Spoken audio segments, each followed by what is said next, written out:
Here in this place of peace, may we find hope. Here in this place of connection, may we find life-giving community. Here in this place of rest, let the unrest of our hearts turn us toward justice. Here in this space, made sacred by memories of connection, let us each feel ourselves part of the new that grows from the old in the spiraling unity of years. With the words of my friend Reverend Leslie Takahashi, I welcome you to our celebration of life. Each of us brings a separate truth here. We bring the truth of our own life, our own story. We don't come as empty vessels, but as full people, each with our own story and our own truth. We seek to add to our truths and to our stories. This room is rich with truth, rich with experience. All manner of people are here, needy, joyful, frightened, anxious, bored. We all bring our truths with us. May we all recognize the truth and the story in other lives than our own. May we hear and honor the truths that we all bring as we gather together. Together, we have truths. Together, we have a story. Together, we are a community. And Bill Schultz, he says, "This is the mission of our faith, to teach the fragile art of hospitality, to revere both the critical mind and the generous heart, to prove that diversity need not mean divisiveness, and to witness to all that we must hold the whole world in our hands." Even when our hearts are broken by our own failure or the failures of others cutting into our lives, even when we've done all we can and life is still broken, there is a universal love that has never broken faith with us and never will. It's good to be back. Feels like I've been away from you forever. I was away at school, and I've been away interviewing for my next ministerial position. Yeah, it's been a long time since I've been up here to preach a sermon. We had the holiday events, and then we had Martin Luther King Day and Promise and the Practice. None of those were really our words. It was all something else. So if you look at our website with any regularity, you know that we publish the sermon topics and the descriptions well in advance. Thank you, Treva. That means that Kent and I need to let her know, usually by the middle of the month, what we're going to preach about the following month. We have to give her the titles and a description. So while I was in Chicago last month, I heard a UCC minister talking about the TV show This Is Us and what it meant to his congregation. And I thought, well, that means something to us too. There's a sermon there. And that's the sermon that I was intending to preach this morning. In fact, it's already written, and I tried it out last week on one of the congregations I was interviewing with. So, do you remember the Robert Burns poem, To a Mouse? There's a line in there that says, "The best laid schemes o' mice and men gang after gley." Or as we more often hear it in English, "The best laid plans of mice and men go oft awry." Well, I'm not sure that my plans went awry, but for a lot of reasons, the sermon that I wrote isn't the sermon that I think we need this morning. Yes, there's planning in ministry. Some of it's calendar driven and out of our control. Like holidays. Christmas is Christmas. That's when we got to do Christmas. But we're also looking at our church themes, and we map out the theological messages that we want to deliver over the course of the year. And then even within each service, we kind of plot the arc of the service. And we can plan all we want, but sometimes stuff gets in the way. Sometimes other things are more important. Sometimes the plan we made isn't the best plan anymore. So while ministry does involve planning, it also involves observation and flexibility and sensitivity. And a lot of things happened this week to tell me that the sermon I wrote isn't the right sermon for this moment. So I hope you don't think this is bait and switch. This is more my love for you. So right now, there is unrest in the Kenya home of my classmate Justine. There's been a government-led media blackout that's been going on since January 30th. And an opposition leader has declared himself to now be the people's president of the Republic of Kenya, even though sitting President Kenyatta is still in office. Journalists are in danger and democracy is threatened. Another classmate, Gur, shared with us the increasingly dire situation at his home in Cape Town. They're running out of water. If you've read about it in the news, you'll see that now they've even calculated what they're calling day zero, the day when there simply will not be any more water. That's going to happen in April. I'm worried for him and his wife and their daughters. There was a 7.2 magnitude earthquake in southeast Mexico. As I mentioned, more than a dozen people were killed when a rescue chopper crashed. There are people in the Virgin Islands and Puerto Rico who still don't have electricity or adequate shelter following the hurricanes that struck months ago and possibly faded from our minds already. It's only February, and we've already had multiple mass shootings this year. Just a few days ago, we lost 17 more people at Marjorie Stoneham Douglas High School in Parkland, Florida. Another person who shouldn't have gotten access to an automatic weapon killed innocent people. Our government is in a state of incomprehensible dysfunction. Every other day, there's some new revelation about misconduct or unethical behavior by our elected and appointed government officials. Our leaders, instead of trying to unite us, stroke the flames of mistrust, intolerance, and hatred, driving an even bigger wedge into the divide that separates us. Racism and oppression continue unabated. A national journalist tells an African-American basketball player to shut up and dribble, and then mocks his lack of a college education when he dares to speak his mind on national politics. The House of Representatives passed a bill that will gut protections for the disabled under the Americans with Disabilities Act. Almost every day, we hear another new Me Too revelation.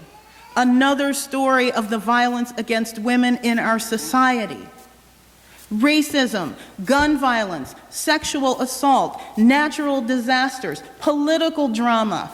And then on top of that, many of us are carrying some heavy personal loads right now. Reverend Kent's in Chicago, caring for both his parents.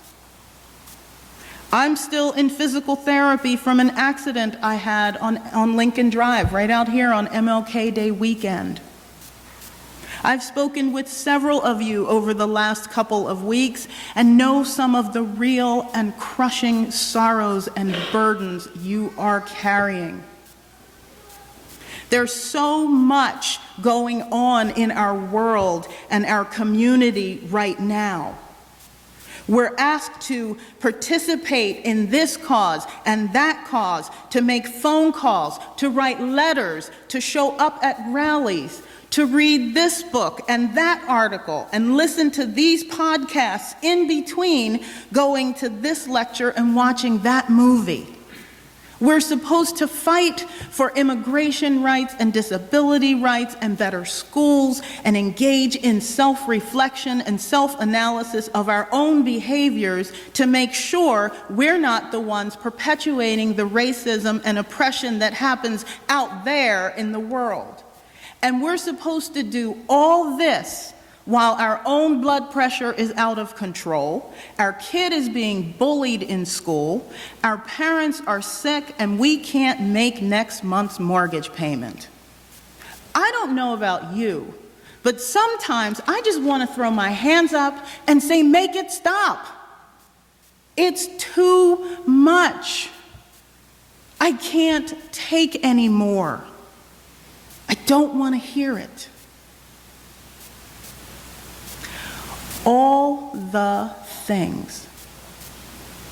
How in the name of all that's holy are we supposed to hold all the things? That's the sermon that I feel I need to preach this morning. So, how do we hold it all? How do we keep it together when there's so much, too much, going on? Well, first, we acknowledge that it's real. We don't listen to what other people say it or tell us how we're supposed to feel. We own our feelings. Now, I'm supposedly woke, and I have trouble staying current on all the important issues of the day. Social justice and problems of the world on top of school, ordination planning, graduation, job hunting, and physical therapy? Come on. I can't keep up with what I'm supposed to be enraged about. And I just don't have the time or the financial resources to do it all. So I find myself having to be selective about what I can do, about what I can be engaged with. Now, please don't misunderstand my tone. I'm not making fun of or dismissing any of the various very serious concerns of our community or our world. Not at all. I'm talking about empathy fatigue. In light of what he describes as the breathtaking rhetoric of vilification and humiliation that now spreads through the public discourse, James Block writes that empathy, while now more necessary than ever, is in short supply. Feeling compassion for the difficulties of others is a hard emotion to sustain, even in the best of times. It too often fails to extend far enough or deeply enough to make the kind of difference we want it to, leaving us feeling at times less caring than we would like to be. And when we're dealing with our own stuff on top of that, we get frustrated and we withdraw. We're tired. We don't want to hear about that other stuff right now. We just want to hunker down in our own comfortable lives. No changes, no distractions, no challenges. UU Minister Reverend Scott Alexander calls it humanity fatigue. Back in 1995, he wrote about that condition where we, as a people, have grown tired of caring for the least fortunate of our citizens. Tired of protecting the elderly, of trying to fix the inner cities with all their unemployment, poverty, and crime, he writes. Tired of trying to rectify racial and ethnic discrimination and the cruel inequalities of our economy. We have grown tired of desperate immigrants pouring into America in search of a better life. We've grown tired of the hard work that a multicultural society demands. Our hearts are tired. We have a bad case of humanity fatigue. Whatever you want to call it, it's real, and it's okay to feel it. There's no shame in it, nor is there any reason to feel guilty about it. I've felt it over the last few weeks and the last several months. We've probably all felt it at one time or another if we really admit it. I can't look at a lot of the news coming out of Washington, D.C. these days. And this last school shooting hit me hard. I had to turn off the television because I just couldn't handle it. Not another one. But we can't fix what we don't acknowledge, right? So that's the first step, acknowledging our fatigue. And then breathe. It's an easy second step. Just breathe. I learned a long time ago that I can't take care of anyone else if I don't take care of myself. We humans are fragile, sometimes even broken beings, often struggling to keep our heads above water. We must practice self-care if we hope to help anybody else. Like they say on the airplane, put your own oxygen mask on first.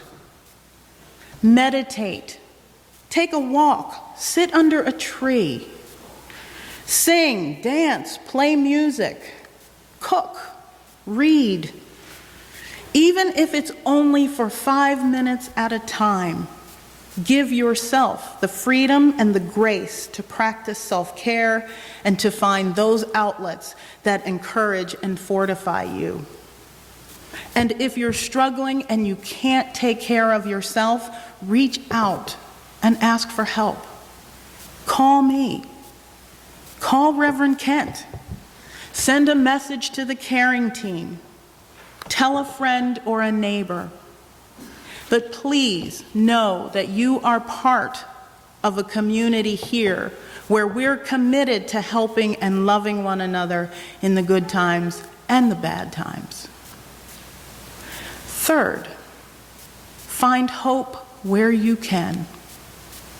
Some find hope in knowing that nothing is permanent in this world and that everything around us is always growing, evolving, and changing. I have a friend who is, shall we say, very unhappy with our current president. And I have to remind her frequently that he won't be president forever. His term will end. One way or another, it will end. We can find hope in the knowledge that, like the song says, change gonna come. Situations change, as do our resources and our abilities to cope with them. When my mother was dying, I didn't know which end was up. I'd already lost my father, and the prospect of being an orphan was too much. I was in Boston, and she was here in Pennsylvania. She'd had a long battle with cancer, and I knew she was losing the fight, but I still wasn't prepared for it. But even though it was overwhelming, and even though it got worse before it got better, little by little, one day at a time, the rawness eased, and I began to adjust to my new reality and to heal. Which leads me to the last and most important thing we can do to cope. Do what you can. I understand that humanity fatigue or empathy fatigue or social justice fatigue, whatever you want to call it, is real.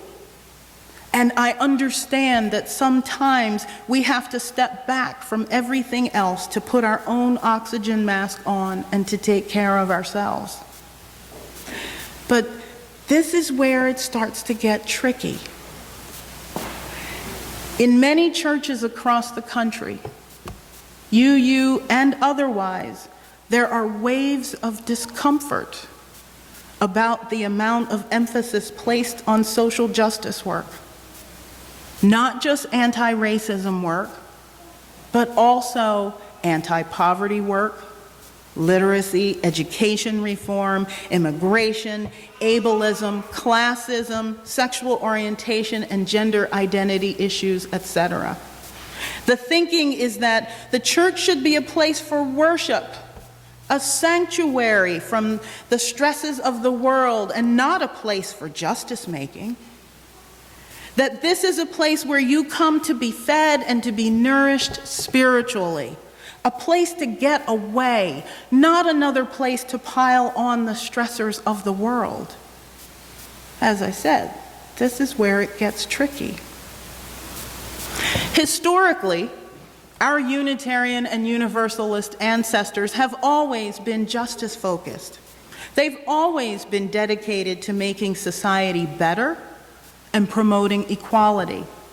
For example, many, but by no means all, many 19th century Unitarians and Universalists opposed slavery and were fervent abolitionists. Unitarians were very active in the women's rights and suffrage movements. We were early proponents of education reform.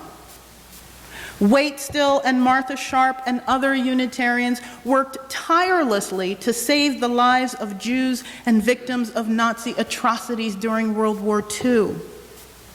We continued this work after we became Unitarian Universalists, opposing the war in Vietnam and supporting the civil rights movement in the South. We weren't perfect. And we still aren't perfect. But we do strive to live into our principles. Our theology informs our justice work. The two are inextricably connected. In worship and in life, we do what we can, as much as we can, to promote the inherent worth and dignity of every being.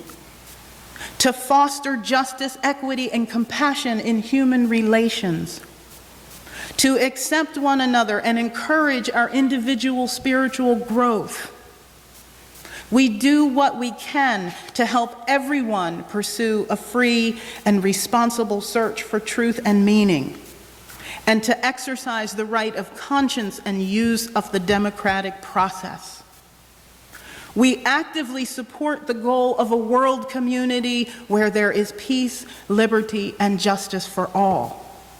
We do this because we are part of the interconnected web of existence. This is the message I needed to bring this morning. I feel your pain, your confusion, and your hurt over all the things happening in our world and in our lives. I feel your fatigue when it all just seems to be too much. I'm right there with you. But despite these struggles, please, let's not turn away from the problems of society and the world, because that's not who we are as Unitarian Universalists. That's not our theology, and it's not our practice. Let's lean into the challenge of staying connected even when it gets hard, when feelings are hurt, when someone makes a mistake, or even when we just don't feel like hearing what the minister is scheduled to preach today. Let's hold on to connection when we think there's too much social justice and not enough spirituality on Sunday morning. And when we think there's too much spirituality and not enough social justice on Sunday morning. Let's be patient. remembering that while our focus and needs may differ at times, we are still connected. Let's stay, even when we're tempted to quit and walk away. Let's do our best to stay connected even when we get tired, even when we feel burnt out. And when we are tired and burnt out, when we're sick or struggling or simply overwhelmed, let's hold one another in the warmth of community until we are healed, because that's how we roll. Or you might say, because this is us. How about that? Maybe that is what I preached after all. We can be. No, I'm going to take that back. We are a covenantal community dedicated to caring for one another and to making this world a better place for everyone. Amen, and may it ever be so. Amen.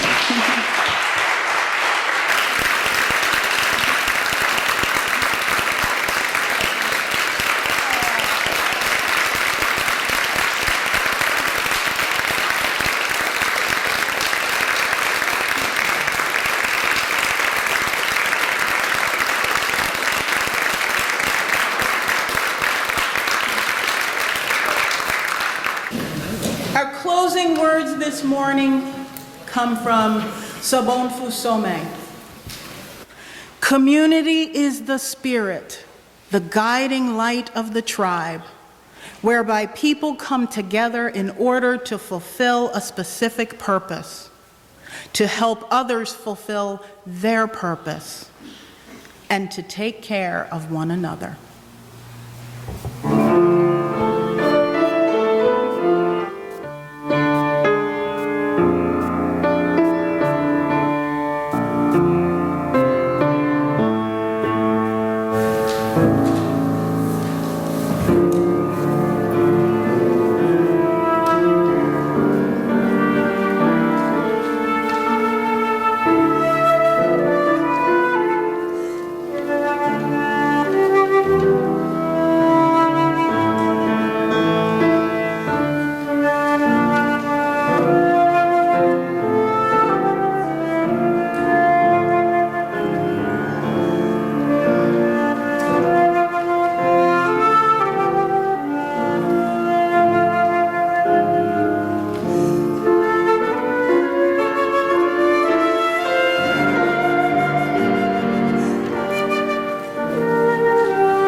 Thank you.